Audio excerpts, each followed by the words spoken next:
Alright everyone, it's time for a response to the Golden One, because he had made a video there where he's like, oh, Styx never he's abandoned Ethereum, Heresy, and stuff. Which is, by the way, that's not actually an insult to anyone who's not aware of his content, and you should sub him because it's usually pretty good.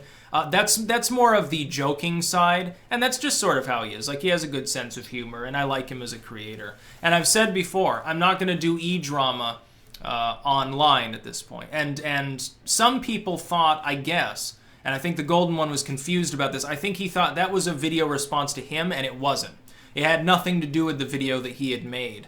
I responded in the comments, and so we DM'd and we worked it out. There's no bad blood or feuding or anything. So don't get the wrong impression. No, we're not jumping down each other's throats, to anyone out there. And this would be the point. The collective enemies of the content creator community want to see us fighting. They really love it. They love to see the bad blood that does exist there. They want it to be more and more. They want it to grow so they can cheapen us and weaken us, and they'll probably shill. And I said that this might end up eventually happening. They might shill by posing as people's fans and trying to stir up discord between creators as well. So largely, I officially disclaim that sort of thing. Just to make it clear for the future. But this is a little bit of a response to his video. First and foremost, glorious as always. I have no problem with him. That being said, though, my first response would be to him simply pointing out, like, everyone likes me. It's not 100% true. It's not just the legacy media that hates me.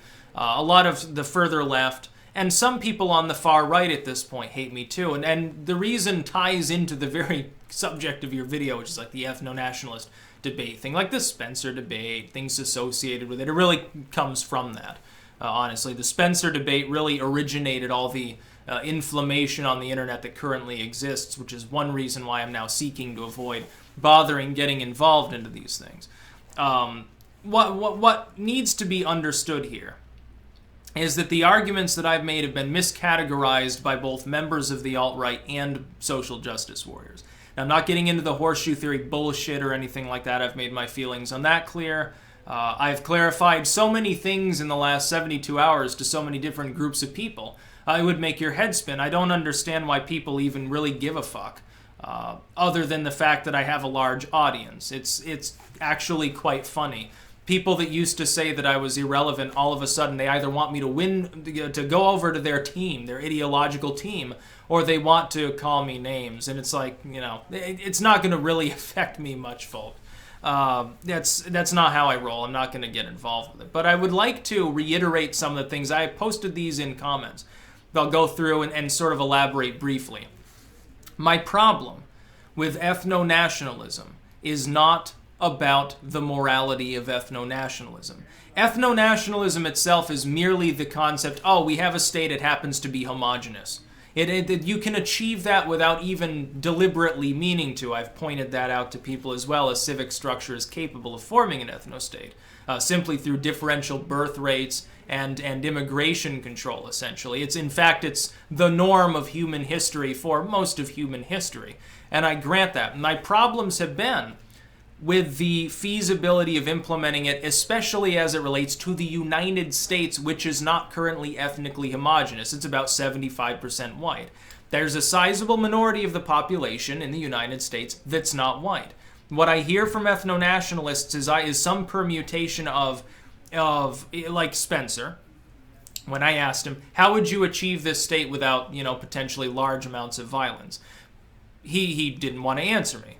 When I asked Greg Johnson the same thing, it was basically my concerns were sci-fi bullshit. Now, that's not actually the case. I'm not saying the state inevitably collapses, haha, you will lose. What I'm saying is that there is a good reason to believe it would cause large amounts of violence and instability if you attempt to purge 70 million people from a country. You've got some choices. You can kill them. That's probably not good for your diplomatic image. It's probably not good for domestic stability. There are people that will pretend that it's okay, and oh no, that won't be a problem. Okay, go ahead, see what happens. You'll end up a pariah state like maybe Mao's China that will end up with deep, deep problems. You can balkanize. Of course, I would oppose that on the principle that I support the U.S. Adding territory more than relinquishing it. I'm sorry, but I don't believe in balkanization. Then you've got the problem again, of course. How do you convince people to go to these new balkanized ethno-states? Like you would have an African-American state, maybe it's like 2 or 3 states, you have a Hispanic ethno-state, California becomes, basically no man's land or something probably. How do you, what would you do for those that didn't want to leave? I know some people have said, we'll pay those that want to leave, and a lot of them will take the bribe, I guess.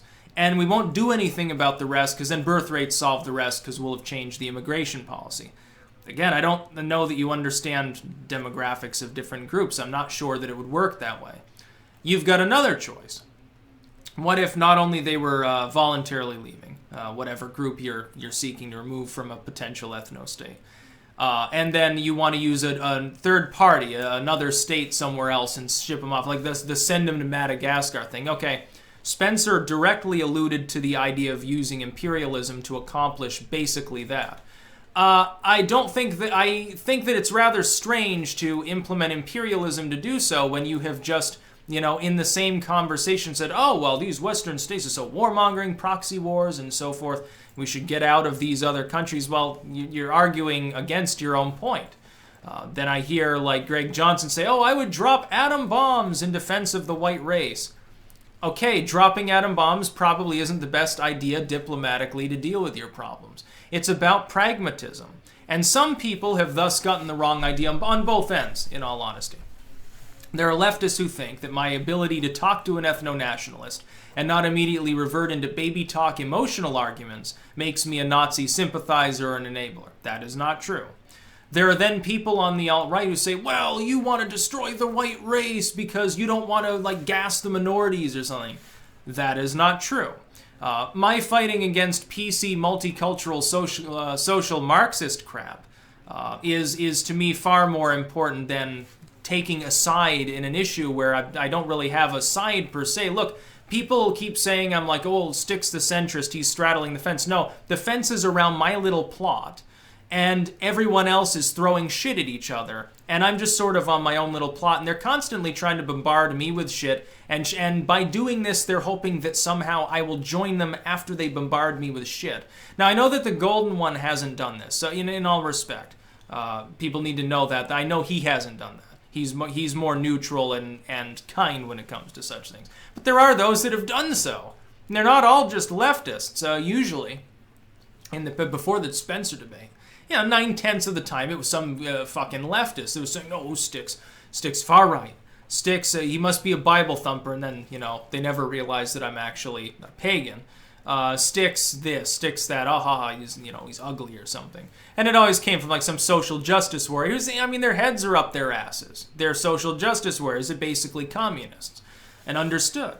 Then, after that, all of a sudden, I have a bunch of alt-righters suddenly saying the dichotomous opposite of what those individuals are saying. They would call me a bigot or a Nazi or something, or far right. Now I'm being called he's fence-straddling, but he's really just a leftist, or he's a sellout or something.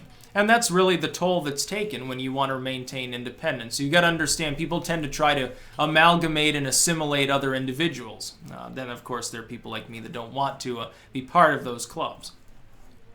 So I do have problems with the concept of implementing an ethno-state. That's what I've said consistently. It's not a moral problem with the ethno-state idea itself, any more than I have a moral problem with any other particular political ideology. Look, communism suffers from some of the same problems, although on steroids, I would say. The basic premise, the primitive premise of communism is, hey, we're going to sort of get past the idea of ownership, share and share alike, everyone will have what they need. As long as somebody's not a total shit fuck, they're welcome here, we're going to be understanding and tolerant and all these things. Okay, that's great on paper. It sounds like a wonderful place to be. It's very peaceful and calm, and you're growing your crops or whatever, and things work out because people love each other or whatever. But it doesn't work. It's not actually capable of being implemented because the means to implement such a society where one didn't already exist inevitably boil down to, all we have to do is kill the bourgeois, then it'll be fine. Once we kill this group of people, then we can have peace finally. and you don't get any peace. No, what you get is a highly centralized system enabled to do that butchering in the first place, or the expulsion, or the migration of people, or to implement whatever other central means you're using to create the new state. You've created a centralized system, and it remains centralized, especially because it almost inevitably controls the firepower at some point. It's a fundamental problem with communism. They've never managed to get past it. There is no way for them to implement communism. The closest thing, I saw someone earlier, this blew my mind actually. I saw somebody mention earlier, oh, the Amish are basically an ethno-state, and they're pacifistic and nonviolent. They're way, way more successful than the identitarian movement. They were defending something that I said, and they said, well, your identitarian, what Styx is saying basically is your system can't even work. Look, even the Amish have eclipsed you because not only are they stable, they double every 30 years or something, I think they said. And that's true. They're also a good example of communalism that actually works because they're totally pacifistic and theocratic, oddly. Maybe that's an argument. Spencer can use the Amish as an argument for the establishment of a state religion, although it will really just be a religion masquerading as a state and a state masquerading as a religious ideology, a weird fusion of the two in which neither one is 100% present, and yet they both are. It's almost a paradoxical, very weird system. Unfortunately, something like the Amish only ever seems to exist within the context of a strong civic state able to protect that group of people that otherwise would be completely vulnerable because they are Luddites. They're capable of being basically communal ethno-nationalists. Just think the Amish are actually the only good example of both of these things in general action. Of course, they were formed by the Pennsylvania Dutch, sort of an ethnic movement that was also a religious clan of sorts. That's actually very interesting. So don't give me the crap about, well, Styx wants to kill the white race, or Styx is a Nazi, wants to kill foreigners or something. That's not me. Again, the Golden One hasn't said this, but others have. Acolytes of certain other figures. And this is the other main problem. In closing, I'll say this. The other main problem that I've had is that debating ethno-nationalists becomes almost impossible when you realize that it's become sort of a cult of personality situation in which different ethno-nationalists, different identitarians, they're loosely aligned under maybe one banner, although it is still schismatic. You watch what happened with like the New Right will end up happening again, I predict. But at the same time, these individuals have different views and different ideas. Again, this goes to a fundamental point that was brought up in the Spencer and Sargon debate. What happens? You're trying to form your ethno-state, and one of your allies stabs you in the back basically to claim power. Who rises to the top? Which are you going to use? The balkanization model, the forced expulsion model, the imperialism model? Are you going to use the let's just pay people and hope that they leave voluntarily model? And where do you get the money, by the way, to do that? This isn't a sci-fi thing. It's a legitimate question that has to be answered. If an ideology and its proponents cannot properly answer such a question and agree upon what the remedy is to any great satisfaction, how is that ideology feasible and workable? And also, you got to realize that this goes to the Golden One. You're in Sweden. What's good for the goose is not always good for the gander, historically speaking. The United States founding and its situation now and its legal system, its civic system now are not the same as Sweden's. Over there in Europe, those were ethno-states largely to begin with. Not 100%, like there's some variance there, but generally speaking, it was an ethnic or a racial state to begin with.